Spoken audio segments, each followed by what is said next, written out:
As Crônicas de Eidin, Os Escolhidos. Uma fantasia inesquecível. Alistair McGrath. Capítulo 3. O cálido mar turquesa ondeava delicadamente contra a deserta Praia Branca, ladeada por árvores balançando vagarosa e graciosamente ao vento.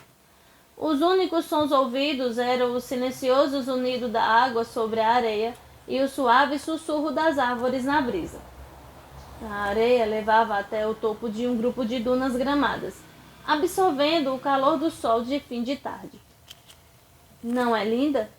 Júlia falou, como que num sonho, para ninguém em especial. Ela se levantou com um impulso e esfregou os olhos. Estivera dormindo e sonhando. Estava na hora de levantar. No entanto, quando tirou as mãos do rosto, sabia que tudo estava diferente. O paraíso ainda estava lá. O azul do mar e do céu era muito mais claro e brilhante do que qualquer cor que já tinha visto na natureza. O único som que conseguia ouvir era o zunido das ondas sobre a areia. Ela estava com febre, como a avó havia imaginado. Júlia ficou em pé, alarmada, e então sentiu a cálida brisa despentear seu cabelo. Tentou dar alguns passos até o mar, sentindo o calor da areia sob seus pés. Havia uma qualidade curiosa em tudo, como num sonho, como se vozes a tivessem chamado do fim do mundo por sobre os mares sem praia. Devia estar imaginando, disse para si mesma, mas tudo parecia tão real. Olhou a areia sob seus pés e, de repente, percebeu que estava descalça. Apressadamente, verificou-se para ter certeza de que estava decentemente vestida. Sua mãe sempre enfatizou que mocinhas decentes deveriam se vestir de maneira modesta. Ficou aliviada ao descobrir que estava vestida, mas não com sua camisola costumeira. Estava agora envolta num pano branco que drapejava suavemente sobre ela. Tudo parecia errado. Talvez ela tivesse ficado louca. Será que a levariam para um hospital de doentes mentais? Não foi isso que aconteceu com o tio de uma colega de escola? Ele pensava. Sua amiga lhe contou em sigilo total que tinha virado uma gaivota e tentara voar da janela de sua mansão em Kensington. Agora estava trancado num hospital especial que lidava com pessoas assim. Oh não, Júlia pensou. Eu posso acabar me encontrando com ele logo logo e acho que não vou gostar nada disso. Ela deu uma última olhada na baía. Não podia ficar o dia todo ali. De alguma maneira, tinha de descobrir onde estava e como voltar para casa. Fazendo sombra para os olhos com as mãos, ela inspecionou o mar que ia longe. Não viu sinal de nenhum navio que pudesse resgatá-la. Virou-se para a praia. Cada extremidade da baía estava cercada por promontórios rochosos, esticando seus dedos para dentro do mar. Ao inspecionar a paisagem, Júlia notou uma trilha que ia para dentro da mata à sua esquerda. No momento seguinte, já andava por ela. Ela passou por um pequeno morro para outra baía igual à que havia deixado para trás. Júlia hesitou e depois começou a andar em direção à areia no final da trilha. Ela deveria aproveitar para dar uma olhada nessa praia também. Então, ficou paralisada, espantada, com um pouco de medo, porque havia pegadas ali. De repente se lembrou. O jardim, a luz prateada, o lago. O lago. As águas tinham se aberto diante deles e eles ficaram à beira de um precipício, iluminado por um único ponto de luz, bem longe abaixo deles. E eles caíram. E então, onde estaria Pedro? As pegadas pareciam seguir uma trilha que dava a volta no promontório entre as duas baías. Ela seguiu a trilha ao longo do afloramento rochoso. mata à sua direita e mar à sua esquerda. De repente, as árvores terminaram e ele estava numa clareira. Via, ouvia e sentia o cheiro do mar por entre as velhas árvores torcidas que circundavam o espaço aberto. E na extremidade oposta divisou um vulto familiar de costas para ela enquanto olhava para esse mundo tão desconhecido.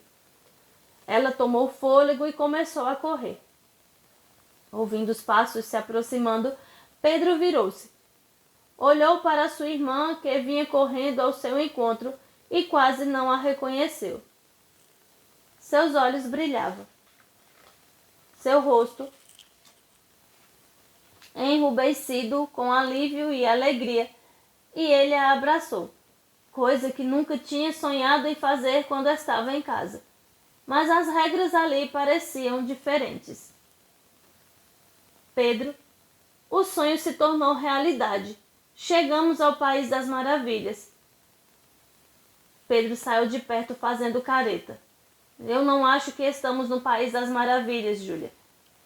Bem, então vamos explorar para saber que lugar é este. Olhou por cima dos ombros de Pedro, além da extremidade da clareira.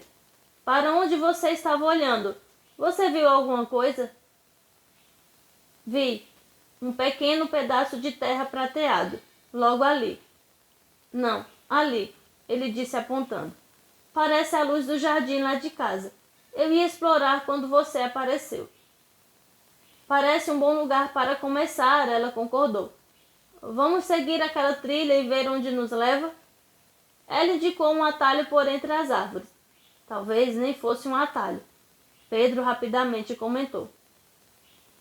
Não era mais que uma trilha de servos, alguns pequenos pedaços de terra, de grama pisada, que se entrelaçavam entre as árvores. Mas sem opção, os dois foram em frente. Andaram para dentro da mata e o mar foi desaparecendo atrás deles. O suave som das ondas na margem da praia deu lugar ao sussurro do frondoso abrigo na cálida brisa. O cheiro salgado penetrante da praia foi substituído pela fragrância das flores e da resina de pinho. Pedro e Júlia olhavam admirados à sua volta. As plantas pareciam sair de contos de viajantes. Uma luz verde meluzia no caminho adiante deles, enquanto trepadeiras com flores azuis, brancas e laranja desciam por todos os lados. É mágico, pensou Júlia. Depois de 10 minutos, a trilha, se é que podia ser chamada de trilha, chegou a uma bifurcação. Pedro, que estava na liderança, parou e virou-se para Júlia. Para que lado você acha? Ele perguntou, arrastando o dedão do pé no chão. Ele não olhou para a irmã, detestando admitir que não sabia o caminho. Júlia, grata por terem parado, começou cerimoniosamente a rasgar largas tiras de pano de sua roupa. Não tenho ideia, ela murmurou, com os dentes cerrados enquanto rasgava o pano branco. Espere um minuto enquanto faço meus sapatos. Meus pés estão me matando. Ela rasgou 2 partes de pano e cuidadosamente embrulhou os pés com eles, enfiando as pontas para dentro por baixo da dobra. Pedro, vendo sabedoria nisto, fez a mesma coisa. E agora? Disse Júlia, vendo os pés recém-enfaixados de seu irmão. Qual o caminho seguir? Onde está o brilho prateado? As árvores o estão bloqueando, disse Pedro. Acho que estamos mais longe do que estávamos na clareira, infelizmente. E estavam mesmo. Não havia nada além de floresta em todas as direções, e as 2 trilhas levemente pisadas, cada uma indo para um lado. Esquerda, disse Júlia imediatamente. Eu acho que é para a direita, disse Pedro. Por quê? Pedro tentou com afinco pensar numa razão, desejando que tivesse prestado mais atenção durante o treinamento dos escoteiros. Ele se lembrava de alguma coisa a respeito da Estrela do Norte, mas era dia. E também, quem poderia saber se a Estrela do Norte existia aqui onde estavam? Porque eu disse, se concluiu. Júlia fez um som entre um ronco e uma zombaria e se dirigiu para a esquerda. E que escolha Pedro tinha? Meia hora mais tarde, uma longa meia hora, as árvores revelavam outra clareira. O chão, abruptamente em declive, levava a uma área plana fechada por árvores que poderiam ser vidoeiros, não fossem as folhas prateadas. Assentos tinham sido cavados no chão em 3 ou 4 lados da clareira. No quarto lado havia um trono feito de uma única rocha, e no centro florescia um jardim que brilhava com uma luz própria prateada. Falei que era para a esquerda, disse Júlia. Pedro notou que ela estava com um sorriso malicioso, completamente desnecessário, ele pensou. Mas depois alcançou, esquecendo de ficar irritado. Porque, na verdade, era um lugar mais do que extraordinário. Em alguns aspectos, o jardim parecia igual ao que eles tinham deixado para trás em Oxford. Contudo, estava destruído e coberto de mato. Pedro e Júlia andaram por um caminho de pedras acidentado, coberto de espinhos e trepadeiras, passando por uma fonte de pedra no centro do jardim. Não estava funcionando. A grama crescia em sua bacia e os repuxos pareciam bloqueados pela lama. A fonte estava repleta de mato. Toda a escultura na pedra tinha sido atacada por um mosaico de líquen e musgo, e as árvores pareciam ser abrigo de morcegos. Mas apesar de toda aquela ruína e negligência, ela ainda tinha aquele toque mágico prateado. As crianças ficaram quietas por um longo momento enquanto inspecionavam a cena desoladora. Faz séculos que está abandonado, Júlia disse finalmente. Pedro acenou com a cabeça. Ele estava observando as sombras das árvores alongarem. Eles seriam como João e Maria perdidos na floresta escura. Haveria abrigo nas árvores, quem sabe, mas não tinham comida, água, proteção contra quaisquer perigos nos quais pudessem se ocultar durante a noite. Seu pai nunca o perdoaria se algo acontecesse a Júlia. Essa fonte não parece outro portal, não é? Ele perguntou. Júlia sacudiu a cabeça. Não havia puxão ali, nenhuma presença mágica impulsionando-os para a frente como tinha sido em Oxford. Pedro ficou arrepiado. O sol desaparecia no horizonte e estava ficando frio. Talvez ele devesse fazer uma fogueira.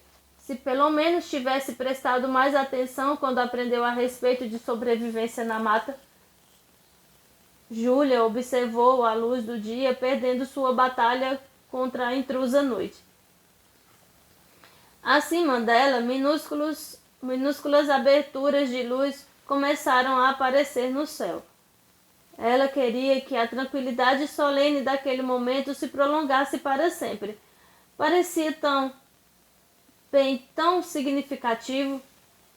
A voz de Pedro interrompeu seu desvaneio. Precisamos encontrar um abrigo, ele disse. Eles o encontraram nas árvores. Os galhos prateados dos vidoeiros eram fortes e ainda mais assim flexíveis. E Pedro construiu um tipo de cobertura sob a qual poderiam dormir. Eles procurariam água assim que clareasse o dia. Água e depois o caminho para casa. Mesmo sem o conforto de uma fogueira, ele adormeceu antes que Júlia. Ela deitou-se com os braços atrás da cabeça, observando por entre os galhos as estrelas cintilando no céu. Sorriu enquanto as observava, e o sorriso permaneceu no seu rosto ao adormecer, sob o silêncio do céu.